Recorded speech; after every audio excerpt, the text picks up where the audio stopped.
Баршаңызға қайырлы күн. Бүгін сіздермен дәмді және оңай жасалатын салат дайындаймыз. Бұны хит салат деп айтуға болады. Алдымен піскен картошканы 4 бұрышты етіп тураймыз. Мен 4 картошка алдым. Видеоны соңына дейін қарап, каналыма тіркеліп, жанындағы қоңырау белгісін басып қойыңыз. Барлығының мөлшерін описание деген бөлімге жазып кетемін. Содан кейін піскен жұмыртқаны 4 бұрышты етіп турап қосамыз. Әрі қарай пісіп дайын тұрған сәбізді де 4 бұрышты етіп турап қосамыз.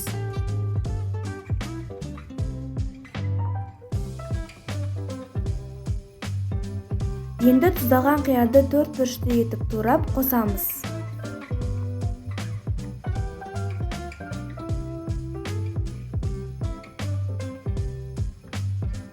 Мен мұсылманский халал колбасасын алдым. Орнына піскен етті де қосуға болады. Бұл жерде өз қалауыңыз. Бұл салатты әркім әрқалай жасайды. Үстіне горох қосамыз.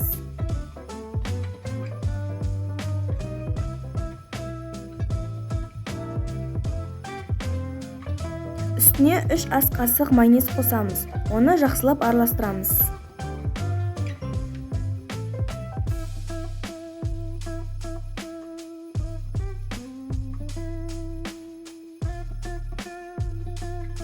Мінеки, керемет салатымыз дайын болды. Міндетті түрде жасап көрсеңіз де болады.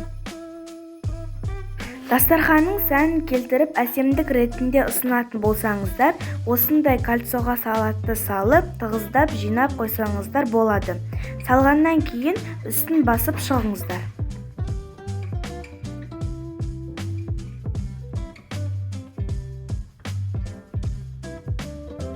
Яғни кольцоны алған кезде өзінің формасын ұстап тұруы үшін ақырындап кольцоны алатын боламыз.